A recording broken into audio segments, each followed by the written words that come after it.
Hello and welcome to a brand new episode of The Lowdown. Today I'm absolutely delighted to be joined by Karl Aksum, head coach of the U19 Odds Ball Club in Norway.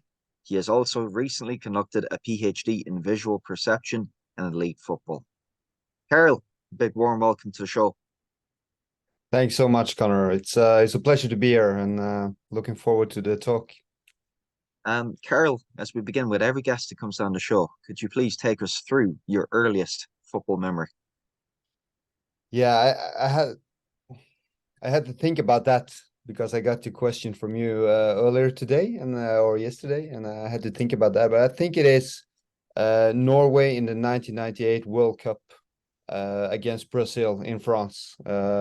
We won 2-1 in the last group game, and I remember sitting on a couch with my grandfather and just jumping. Both were jumping. It was crazy to have Norway competing and beating the very best team in the world in the World Cup. So I think that's the first. And then personally, just juggling with the ball, just hours and hours just standing on a grass pitch or artificial grass pitch and just juggling with the ball, trying to break my new record when I was 8, 9 years old. Yeah, that's the first clear memories I have. Absolutely fascinating. And then, I mean, that sense of nostalgia, it's just running through. I can feel it now. But I mean, speaking of senses, I mean, perception in life is everything. So, I mean, where on earth did the fascination to learn about perception come into play for you? I think uh, when I was growing up playing with different coaches, just parent coaches, not formal educated coaches, we never talked about scanning. We never talked about, maybe we talked about looking over your shoulder, very seldomly, but we never talked about it. And I became an okay striker, so I played in second division in Norway. But then I tried becoming a central midfielder, and I had no chance because the football was moving way too fast. I was pressured from all angles, and I really didn't have any answer in those situations. And then it became very clear to me when I was studying at the Norwegian School of Sports Sciences, doing my bachelor's degree. Geir Jorde, who became my supervisor, came in and had some talks where he had, in years and years, studied the best players in the world on their scanning or looking around or visual perception. You can call it many names. And it fascinated me because that's the thing I was lacking to reach the next level for sure. I didn't have any scanning ability. I did not perceive my environment in the correct way to make fast and correct decisions. So I think that's fascinated me the most, that I was very bad at that myself when I was playing. And now I feel like it's my not goal in life, but it's very important to me to make my players the best in the world at this, because now I have the knowledge to do that. And I suppose that fascination with scanning, did it preempt the end of your playing career and expedited your journey into coaching? I think I stopped playing around this period when I was studying. Too many injuries, and then, but when I just started playing again with on the university with the older guys, just for fun, I started doing this, and I just felt like, okay, now I can play in tight areas. I didn't do this when I was in top shape and 19 years old, but now I can actually do it. So yeah, it fascinated me, and I did it myself, and I just learned how important it is. And for me, the future of football, we know it's going faster and faster. This becomes so important. And I suppose before we continue, how would you define scanning, Karl?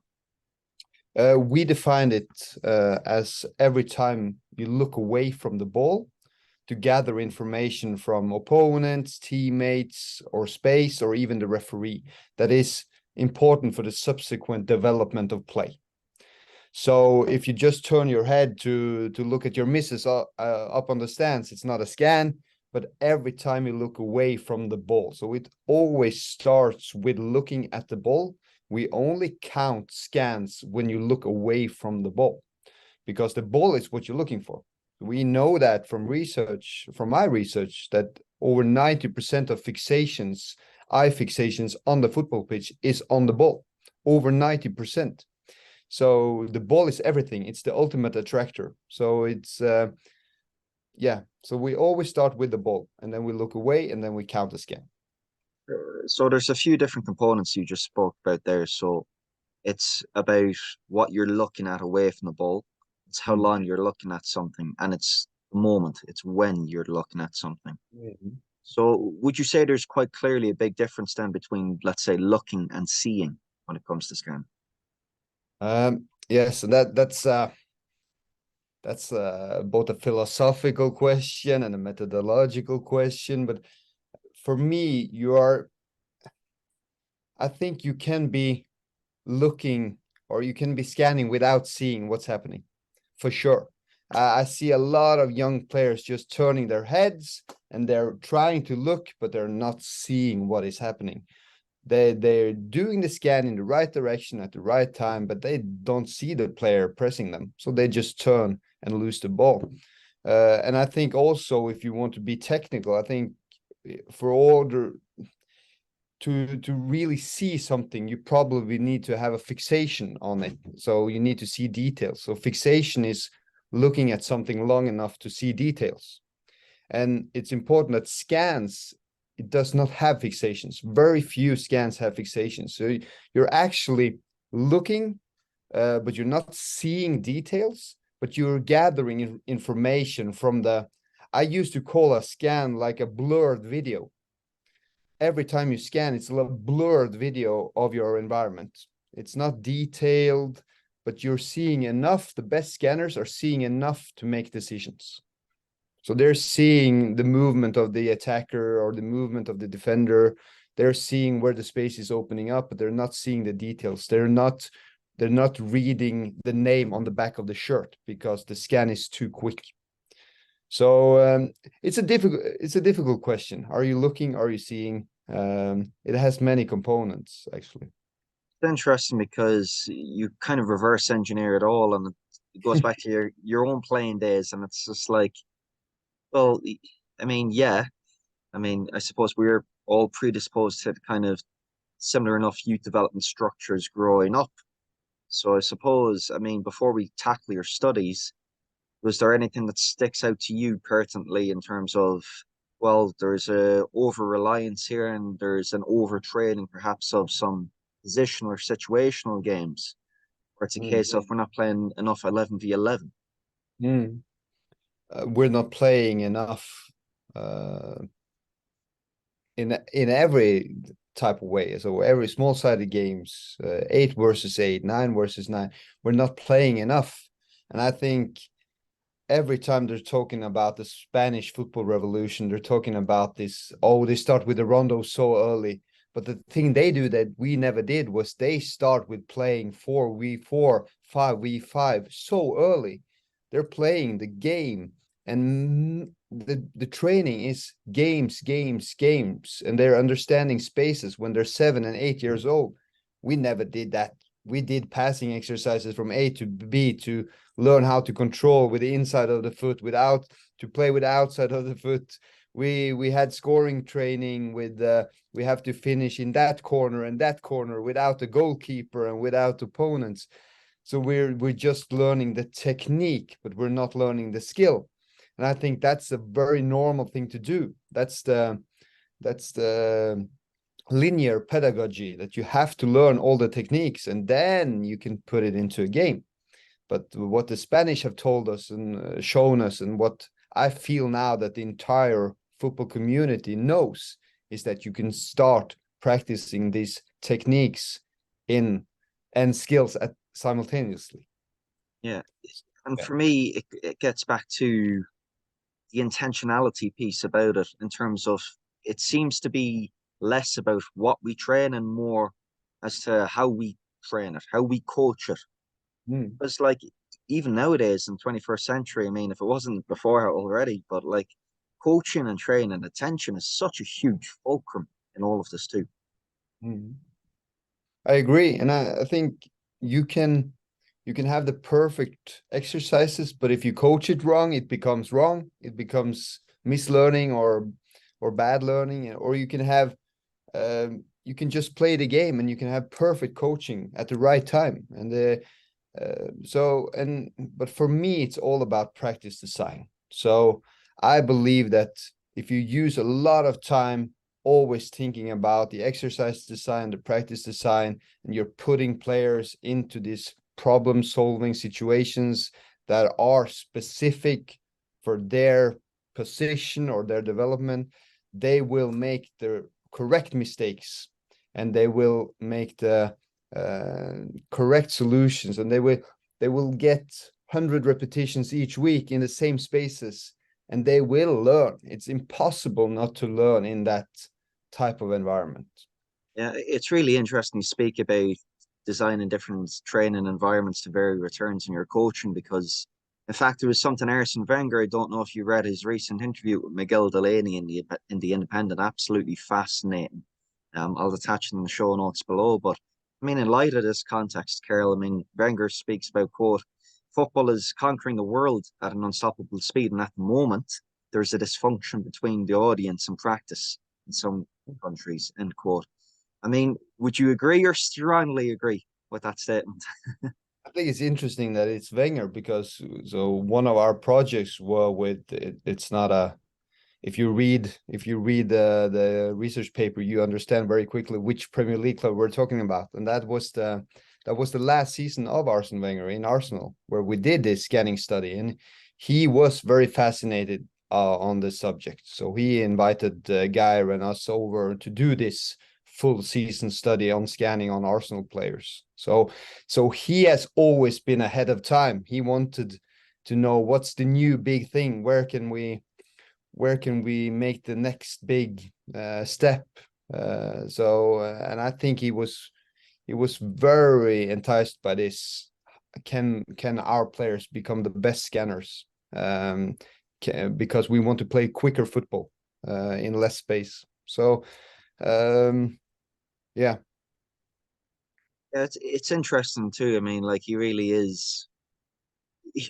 He's really one of the founding fathers, you would say, of the modern game, Arsene Wenger. You know, and he's inspired an awful lot of people, such as yourself, Mm. mentoring them, advocating them, so on and so forth. I mean, like what you're doing for the current generate or current cohort of coaches too, Carol. But I suppose, I mean, tackling any sort of PhD, no less in a subject matter that you're actually really extremely interested in too. I mean, it's no small feat. So I suppose what were the cues that that were signposted to you earlier on that you know what this is going to be a long, arduous journey of 3, 4 years to PhD that you were that you ended up compiling on visual perception elite football. Mm. Uh, in Norway, a PhD is 4 years. So, and 25% of that is teaching, is mandatory teaching. So, of course, when you dive into something like that, I had to put some of my coaching on hold because it's too much, because it's time consuming. But I did some coaching at the sides as well.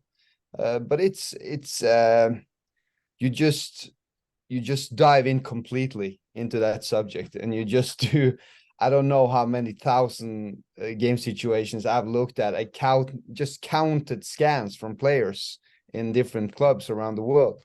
um, so of course when I watch a match right now, I'm damaged. I'm looking immediately on the midfielders in the Premier League. Is this a good scanner? Is this a bad scanner? um, I think you uh, doing a PhD, I will not recommend it. Mm. It's tough, it's hard, it can be a time. I did it in the COVID period as well. So I had two years just on my small apartment alone. Um, it becomes isolated, it's tough, and um, but luckily after the third year, my research started coming out, and I actually had 4 peer-reviewed papers published when I did my defense, and that's quite rare. And I'm very happy with my papers. So now I'm very satisfied that I did a PhD, but during I uh, I had a lot of doubts, and yeah. because I had offers to go into full-time coaching at the same time, but I decided to do the PhD. So Yeah, yeah. but at the same in the same breath too, like acknowledging that it was, a stressful, strenuous time as well. Oh, Doing a PhD for that period of time, turning down full-time job offers, but obviously the merits of the work are still visible today and still very much tangible. And yeah, and I obviously, think, yeah, sorry. I just, for me now, it's I'm getting contacted from different clubs around the world, and I can go there and visit and get inspiration and show them. So I get because of my work in the PhD, it's gotten me some fantastic contacts around the world, and which gives me the inspiration I need. I need these trips, the 3 or 4 trips each year where I can visit the best environments in the world, and I'm lucky to have that position based on my PhD. So interesting too, right? Because football's the source of all innovation. And undoubtedly, without playing the game, without coaching the game, you wouldn't have been that little bit more inspired to conduct a PhD on visual perception. I mean, is it rudimentary to say or whatnot, but to suggest that in the future, perhaps all football clubs should have at least 1 to 2 dedicated personnel that are working and conducting their own PhD inside clubs, because I find the learnings in session and the learnings post publishing would be of fundamental value to any club. mm, I agree completely, and I feel like this is happening for sure. I was visiting Southampton this year, the academy there, and there was PhD students, there were master students working in the academy.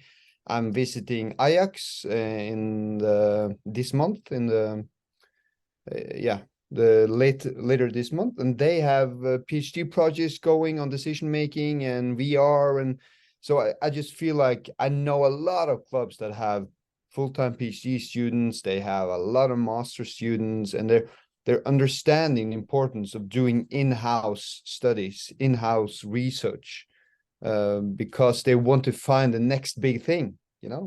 Everyone wants to have that competitive advantage, and maybe that is VR, or maybe that is eye tracking, or maybe that is some cognitive testing. We don't know, but I know that a lot of clubs are using a lot of money to find the next big thing, and a part of that is hiring master students, PhD researchers to do in-house studies. One of the huge advantages I would say of the 21st century when it comes to football is I've seen, I mean, contrary to popular belief, I'll divulge now, but this concept of football socialists, people putting out ideas there into the football universe and ecosystem, that's great and has advantages for the entire benefit of the entire footballing community. So there's something there about going doing your deep work, sharing your deep work and iterating it upon. Because without doubt, I don't believe this PhD would have been possible without the collaboration of countless other clubs and organizations, Carl. True. And yeah, I collaborated with that. Yeah, Arsenal, and we collaborated with UEFA because we did a lot of studies in European championships, and different clubs in Norway as well, top elite clubs in Norway. So yes, because this is a topic that fascinates the football world, and yeah, so every time I put out something on scanning, it's people get fascinated all around the world. That's why I love Twitter, to use that. When I did my trial, when I put out a thread on my trial lecture on why rondos are not the best football exercise, it created maybe almost a chaos, or at least a very massive and quite volatile discussion on okay, this guy has no idea what he's talking about, and yeah, so I just love to share this, and it's not like I have the correct answer or this is the only way to do things.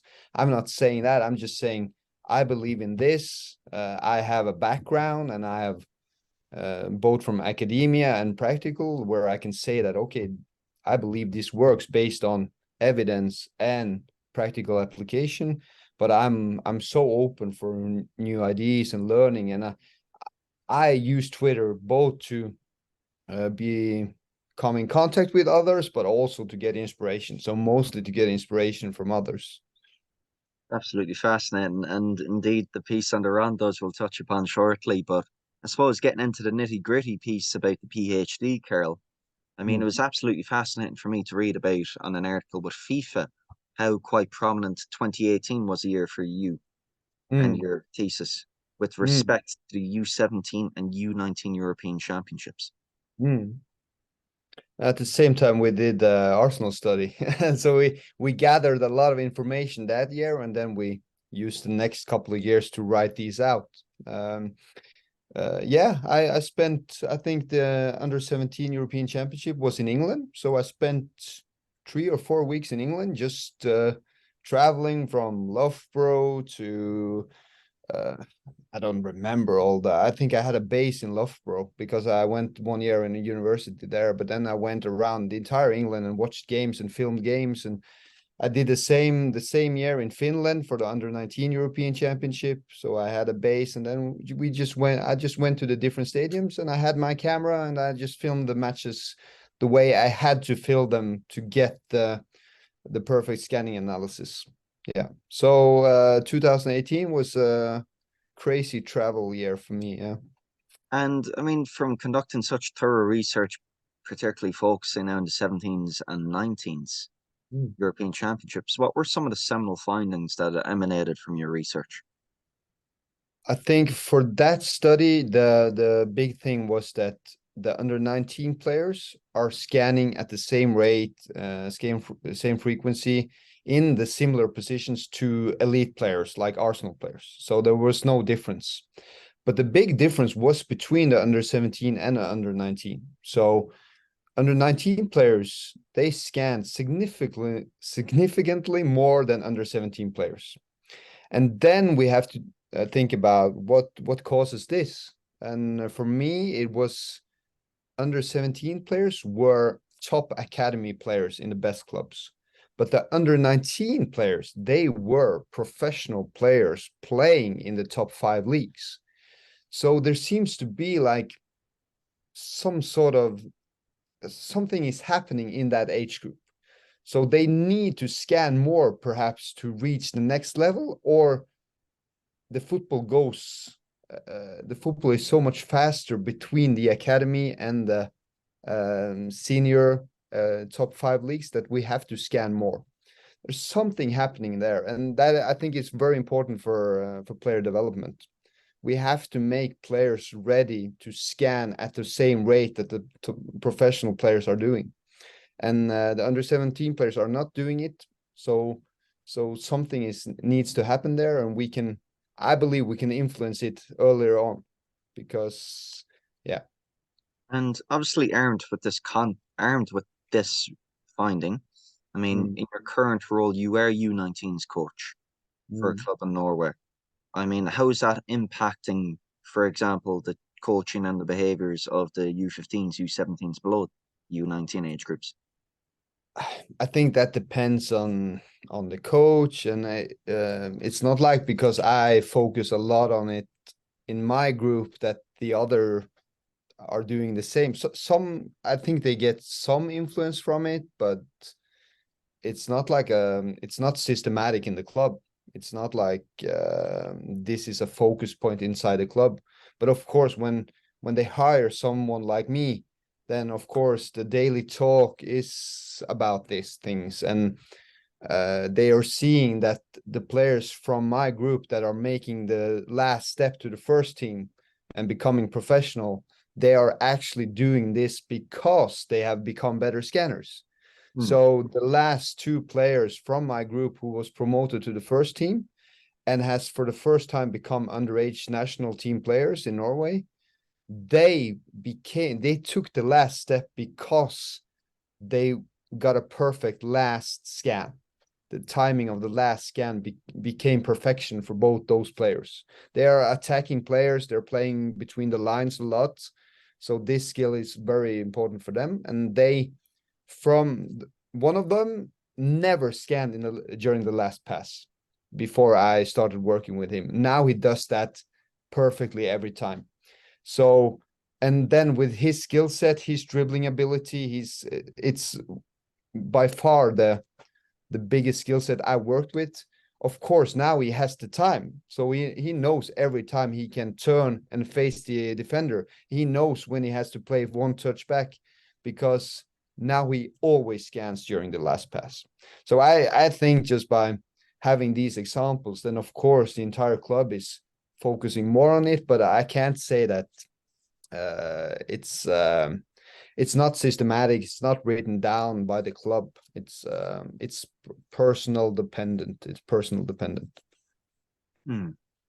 And I mean, speaking about personal dependence, is it a case of would you recommend that scanning perhaps on an individual basis be scanning in that context be coached in an individual context, or does it always have to be with groups of players? Uh, to answer that, no, it does not always have to be with a group of players. Some of the best scanners in the club, in the first team, has never thought about the scanning, but they just had it from when they were 11, 12-year-old, just playing with older kids. They just had to adapt. And that's why you're all often seeing that the smallest, maybe weakest central midfielders, they're the best scanners, because they're always played with tougher or higher or more physical opponents, and they had to be so quick in their decision making, not to be tackled. So they're always the best scanners, like Savi or Andrea Pirlo, or these small guys. Phil Foden is a fantastic scanner. Um, and yeah, so I have some players that are really bad at scanning. So maybe I do some group exercises with just 3 or 4 of them. When there's some new players that are coming up to my group, then I'm doing some extra work with those guys away from the team training. I have a lot of different exercises that we can use. But the most important for me with every team is to talk about it, show them clips where they're scanning and then performing, and where they're not scanning and then performing badly. Um, so for me, I always say to coaches, yes, you can have the most fancy exercises in the world, but if you're just focusing on it, showing them clips and playing very functional exercises in training, then the players will become better scanners. And then you just have to coach it during play. Okay, Paul, did you scan in that when you received the ball? Did you scan before you received it? Just during play.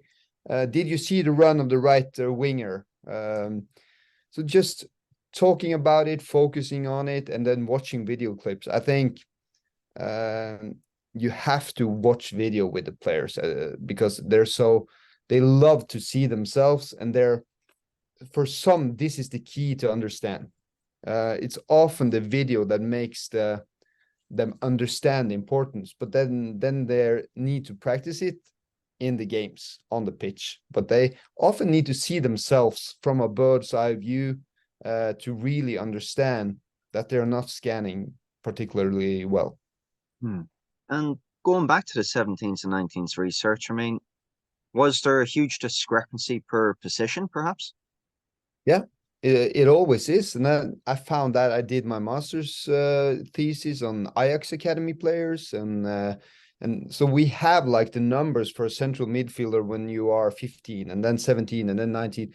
And and we always see that the central midfielders are scanning the most. And then strikers are always scanning the least. And then I think it's central defenders is always number 2, followed by wingers, fullbacks, and then strikers, or is it fullbacks or but it's always the same. It doesn't matter if it's under 17, under 19, first team in the Premier League. It's the same differences between position. So we just know that. So the demands of a central midfielder in terms of scanning is so much higher than the demands of a winger or a fullback or a striker. We know that. Fascinating. And I mean, in total, defending your thesis, you conducted 4 papers. I Yes. mean, how did the findings begin to evolve from paper to paper? Were they as expected? Oh, I don't think I think my research was it was very important for me that all my research going into the project was novel. It's never been done before. So I did all my research in 11 versus 11. For instance, I did the first ever eye tracking study on a football match 11 versus 11. So we didn't know what we were going to find. So it was only, yes, we had some hypotheses for some of the papers, especially the scanning papers, because that had been done before at some degree. But I would say that uh, the most surprising was perhaps the big difference between positions, maybe. Um, what was surprising, but very gladly, was that in all the studies, we see that higher scan rates means higher pass completion. And we find that for every study we conducted, higher scanning means higher pass completion. So before you receive the ball, in the 10 seconds leading up to receiving the ball. And so that was fascinating. But the most surprising finding was that only 2 or 3% of scans involves a fixation. That I talked about it earlier, but that just in practice, it means that when a player is playing and scanning, he is not seeing details, he is seeing colors and movements. That's it, because a scan is so quick. Hmm. I mean, like the implications that has for even coaching mini programs at U6, U7 is absolutely huge, like colors and movements alone. Yeah, I changed my because I coach young players with very isolated exercises, and I know we always had this 1,000 touch warm up, and where I held up fingers in the air, like 2 fingers, 3 fingers, and they had to dribble the ball as quickly as they could, and they had to remember or add these numbers and just scan for these numbers. And then that's completely the wrong way to learn this, because a scan is not supposed, you're not supposed to read if it's 2 or 3. You're only supposed to see colors and movements, because once you've seen that I am holding up 3 fingers, we know that you are doing a fixation, which means that the scan is too long. You're scanning for a too long period of time. Hmm. So I changed everything. Could you give me a practical example as to how you changed? Yeah, for instance, instead of then showing fingers, I started, while still working with only 3 players, maybe I played a pass to a player. I had 2 players standing behind him. If it was a red color player that was closest to him, once I played the pass and he scanned, he had to play the ball back. But if it was a blue player that was in front, then he could turn and play a pass to him and get the ball back. So now we're scanning for actual colors and movement of players. And then I know that because the pass from me is only 10 meters and I only allow him 1 second to do the scan, then I know that he has to scan quickly. So I'm forcing him based on my findings. I'm forcing him to scan like a Premier League player. And I mean, obviously, you touch upon it there. You got a little bit of backlash for a Twitter post about why coaches need to fall out of love with Rondos. I mean, November of last year, I mean, defending your PhD, you're actually given that exact assignment. Why coaches need to fall out in love with Rondos. Yes, that's correct. I got it from the 2 person who are questioning you in your defense. It's a nerve-wracking experience. And I think you get something like 1 week or 2 weeks to prepare that trial lecture. And they got, I love the assignment. I think it was very original, and it was based on a quote I had from my PhD. So I actually said in my PhD that coaches should fall out of love with rondos.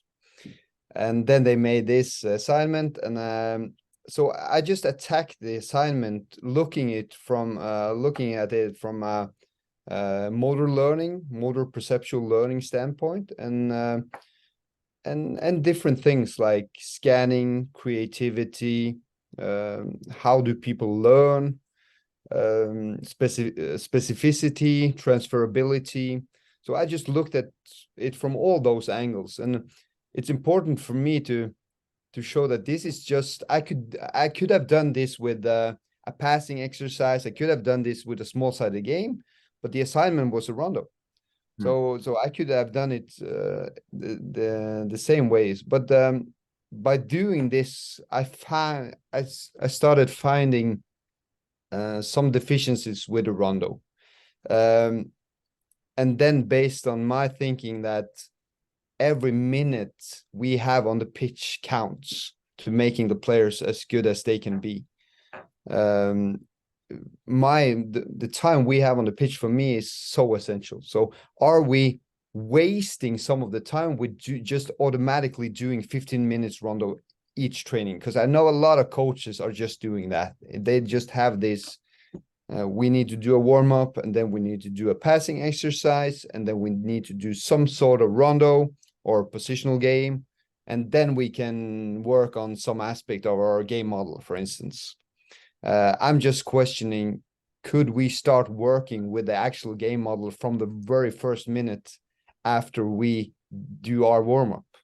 And in the 2 years I've been here now, we're doing exactly that. We're doing the warm-up, and then we're just immediately starting to work on the game.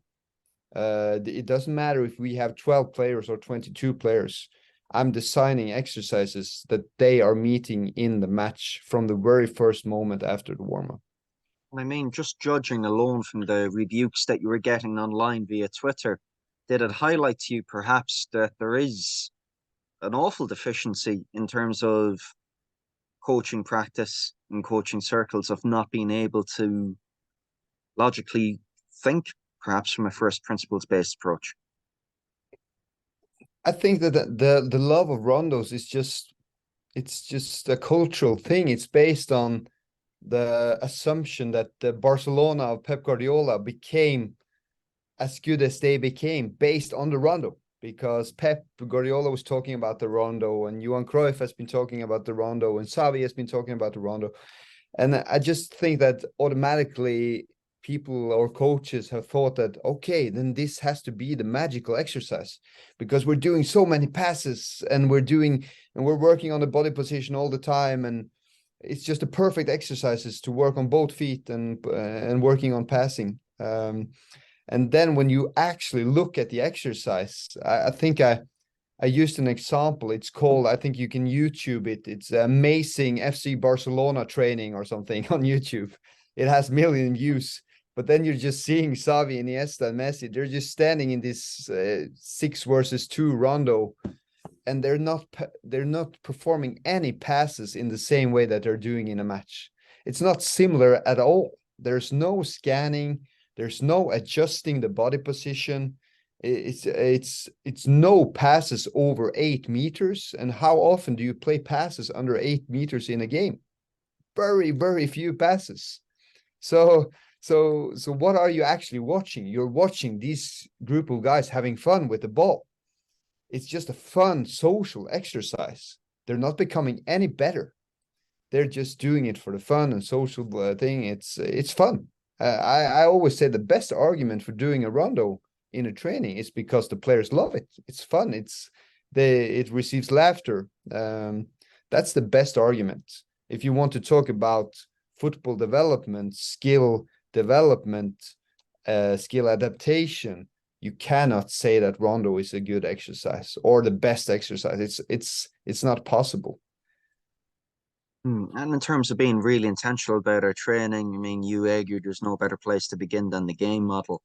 And Mm. indeed, I mean, you're very quite open on Twitter now, sharing details and facets about your game model, which I'd implore everyone to look at because it is quite very insightful, concise info as well, and equally fascinating. But I mean, I suppose you've trained your senses now over these past few years, at adapting and sense making of the smallest detail changes. And, as football becomes a game of less time, less space, it's also coincided with this rise of relationism, of which you're a big fan. I mean, in fact, I've seen from the clips that you've been putting up recently, you have been incorporating these escadinhas Yeah. to mean like ladders into training.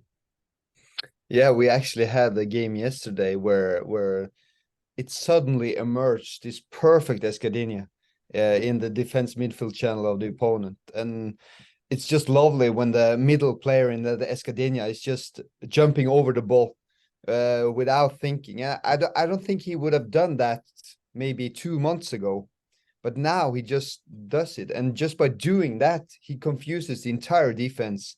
And it becomes two passes later, it becomes a very good chance for us.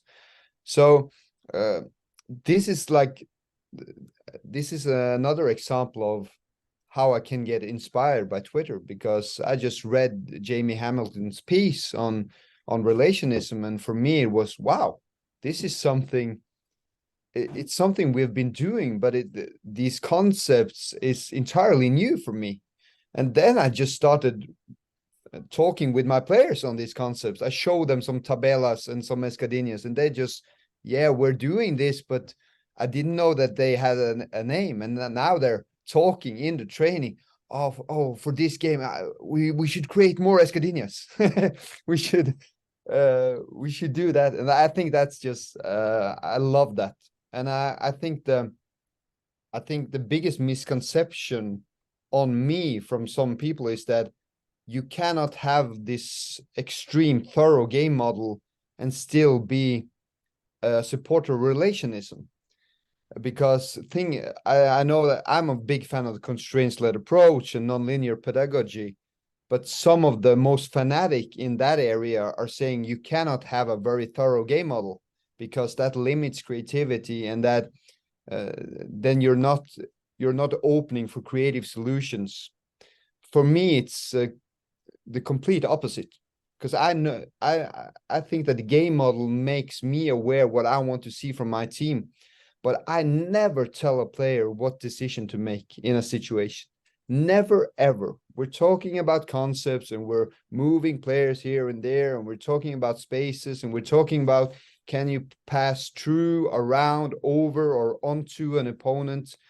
And just by having these players practicing in this environment day in, day out, it creates solutions that I would never have thought of myself.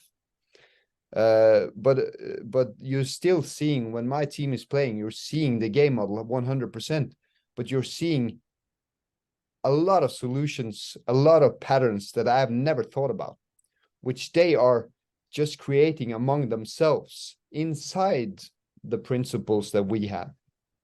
So it's a combination of a game model and relationism in perfect harmony, in my opinion. Yeah, I mean, you speak about harmony there, and it's interesting because having a structure does breed that creativity. And for that creativity come to life, it seems as though the Escadinha or something of that effect, with respect to relationicism, seems the most kind of efficient way of bringing that across. For me, it Mm. certainly looks, when I see this happen in games, just because you don't have a term or a reference to be able to describe it doesn't mean it's beyond your knowledge. No, no. It's very much a case of this is football at its true essence, just in flow. Mm. I just think that we haven't. That's for me, football is fascinating because we're never seeing the same attack twice, and that's what I love, and that's why principles are so important. So the players know some of the things we want to achieve, some positional superiorities or overloads in some situation, but then their solutions are new every time, and that's the beauty of football. I think you're always surprised. You're never seeing the exact same goal being scored, and that's for me the difference between football or American football or basketball, where you're seeing this exact same patterns again and again and again. But football or soccer, or you're never ever seeing the same goal being scored. Still, after millions and millions and billions of goals, you're not seeing the same goal, and I love that. Fascinating one. It's so simple, but like when you hang on to that, like it just, yeah, I'm getting multiple pop-ups now spinning from that. And look, I mean, Carol, I mean, you're obviously still an avid student of the game. I don't know if you'll be doing a second PhD anytime soon, but I Not mean, likely. with that being said, I mean, What's one key thing you're researching now or that you're studying that you see boiling beneath the surface of football that you believe will be a key feature of any youth development pathway over the coming decade? Mm.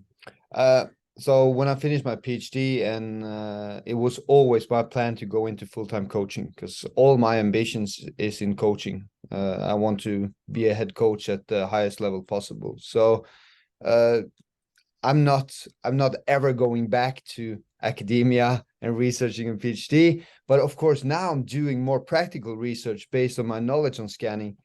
So I'm testing these things out with my players. Right now, I'm working with some elite players in different leagues around the world on what I call a both-way scan, which means that during the last pass, you should scan to the right and then to the left and still be able to receive the ball perfectly.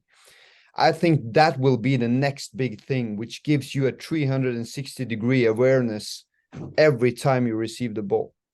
So things like that, and knowing how important it is to always turn and facing the opponent's goal when you have the chance. Where I've discussed this with a player, and he has been researching the best players in the world. What are Messi and Neymar and the best dribblers doing so well? Well, they're always getting the upper hand by turning against the defender. And every time they have the chance. And if the pressure is extremely tight, they take the touch away from the defender and then they look and then they turn. Always to get the upper hand, and then they start dribbling or then they pass. Or so for me, it's just getting players to be extremely good at tight areas under extremely tight pressure. I think we will, like everyone is talking about De Serbi. He's like, he can put 7 players in the 18-yard box when they start a goal kick. I think that will be the new normal, not like a freak coach. That will be the new normal because the players will be skilled enough to receive the ball from a 6-meter pass with extreme pressure and still be able to hold him and then have the vision to see a breakthrough pass or can dribble him off. Or I just think every player in 10 years will become even better in tight areas under tight pressure.